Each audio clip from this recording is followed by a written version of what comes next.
इन art forms के बारे में सबसे बेस्ट बात यह है कि इन हैंडीक्राफ्ट के बेसिस पर यहाँ स्मॉल स्केल कॉटेजेस और मीडियम स्केल इंडस्ट्रीज रन की जाती हैं। बेसिकली नागालैंड हैंडीक्राफ्ट्स के अंडर तरह तरह के लोकल्स द्वारा बनाए हुए हैंडीक्राफ्ट्स प्रोड्यूस किए जाते हैं और उन्हें वर्ल्ड वाइड सेल किया जाता है। The most impressive thing about the Nagaland art crafts is ये बहुत ही लिमिटेड रिसोर्सेज से सिंपल प्रोसीजर से बनाए जाते हैं, लेकिन फिर भी इतने अट्रैक्टिव होते हैं। By using products from the farms, fields and forests, they make clothes, utensils, medicines and objects of ritualistic and aesthetic value. ऐसा नहीं था कि बाजार जाओ और क्विकली लेकर आओ, तो इन ट्राइब्स ने तरकीब लगाई। उन्होंने जिन जिन चीजों की जरूरत पड़ी उन्हें खुद ही बनाना शुरू कर दिया। अब वो चीजें या तो मिट्टी से बनाते या वुड कार्विंग के टेक्निक से।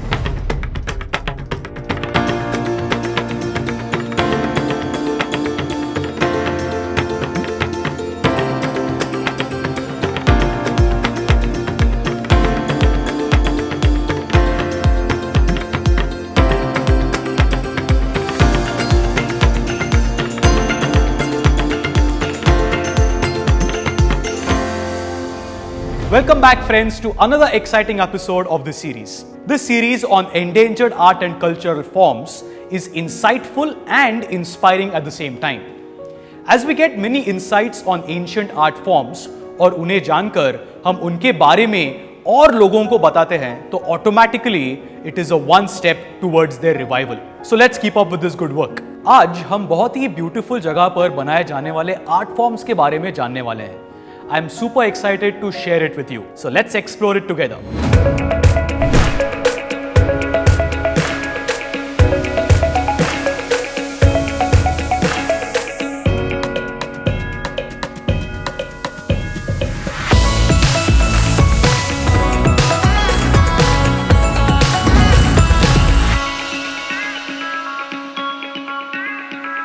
इंडिया के सीनिक नॉर्थ ईस्टर्न पार्ट में बसी है one of the most picturesque and cleanest states, Nagaland.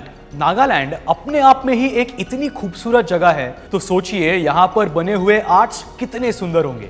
Nagaland के आर्ट एंड कल्चरल फॉर्म का टाइप है Nagaland handicrafts. The rich arts and crafts of Nagaland portray the artistic calibre and creative imagination of the local craftsman of the north eastern state of India. इन art forms के बारे में सबसे best बात यह है कि इन हैंडीक्राफ्ट्स के बेसिस पर यहाँ स्मॉल स्केल कॉटेजेस और मीडियम स्केल इंडस्ट्रीज रन की जाती हैं। बेसिकली नागालैंड हैंडीक्राफ्ट्स के अंडर तरह तरह के लोकल्स द्वारा बनाए हुए हैंडीक्राफ्ट्स प्रोड्यूस किए जाते हैं और उन्हें वर्ल्ड वाइड सेल किया जाता है। इसमें वीविंग शामिल है, जिसमें ज्यादातर औरतें एक्सपर्टीज रखती हैं, और कुछ यूनिक बास्केट्स बनाए जाते हैं जो डेकोरेटिव और फंक्शनल होते हैं। Nagaland is famous for producing excellent pieces of pots from mud. ये पॉट्स वाटर स्टोर करने के लिए इस्तेमाल किए जाते हैं। साथ ही यहाँ मेटल के भी प्रोडक्ट्स बनाए जाते हैं। हैंडीक्राफ्ट्स के ओरिजिन के पीछे सिंपल सी कहानी है। The state is home to around 16 tribes. शुरुआती दौर में उनके आसपास की लोकेलिटीज डेवलप्ड नहीं होती थी। मतलब अगर उन्हें किसी भी चीज की जरूरत हो तो वो चीज उन्हें आसानी से अवेलेबल नहीं होती, फिर चाहे वो घर के जरूरत की चीजें हो, पर्सनल चीजें हो या डेकोरेटिव ब्यूटी आइटम्स हो। ऐसा नहीं था कि बाजार जाओ और क्विकली लेकर आओ, तो इन ट्राइब्स ने तरकीब लगाई। उन्होंने जिन जिन चीजों की जरूरत पड़ी उन्हें खुद ही बनाना शुरू कर दिया। अब वो चीजें या तो मिट्टी से बनाते या वुड कार्विंग के टेक्निक से। जैसे जैसे तरक्की हुई फिर वो इन चीजों को मेटल में मोल्ड करके उसे तैयार करने लगे। इस तरह जन्म हुआ नागालैंड आर्टिफैक्ट्स का। पहले तो नागालैंड के लोकल रेसिडेंट्स ये हैंडीक्राफ्ट्स खुद के लिए बनाते थे। जब टूरिस्ट्स इन्हें विजिट करने आने लगे तब टूरिस्ट की नजर इन सारे आर्टिफैक्ट्स पर पड़ने लगी और वो इसे कलाकारी से अमेज हो गए। इस तरह टूरिस्ट ने लोकल ट्राइब से ये हैंडीक्राफ्ट्स खरीदना शुरू किया। धीरे धीरे इस आर्ट को चाहने वाले बढ़ गए और नागालैंड हैंडीक्राफ्ट्स का अच्छा खासा कस्टमर बेस बन गया। The most impressive thing about the Nagaland art crafts is ये बहुत ही लिमिटेड रिसोर्सेज से सिंपल प्रोसीजर से बनाए जाते हैं, लेकिन फिर भी इतने अट्रैक्टिव होते हैं। By using products from the farms, fields and forests, they make clothes, utensils, medicines and objects of ritualistic and aesthetic value. Nagaland artifacts से नागालैंड का ब्यूटीफुल कल्चर रिप्रेजेंट होता है। इन आर्टिफैक्ट्स को खरीदने के लिए इंडिया के साथ साथ पूरे दुनिया से ऑर्डर्स आते हैं। The use of vibrant colors and unique designs in the fabrics make them look extremely attractive. They are known for their great quality and durability. इतने अच्छी क्वालिटीज होने के बावजूद in the recent years Nagaland artifacts की world wide popularity कम हुई है। अब इन्हें पहले जैसा रिस्पॉन्स नहीं मिलता and the art is facing slow decline in terms of their market orders.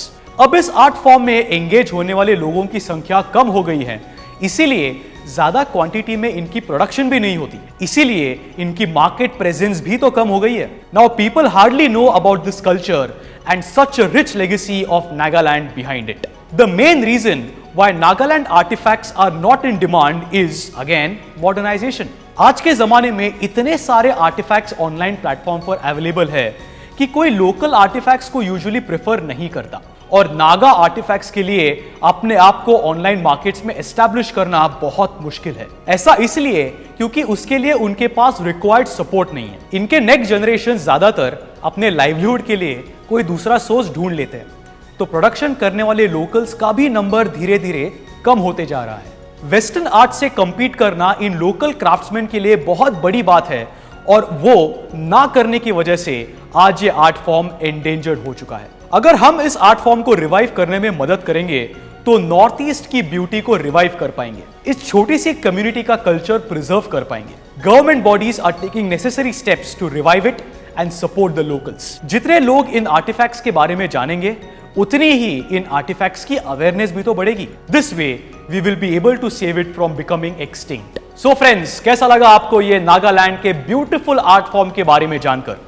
हमें कमेंट सेक्शन में जरूर बताइए।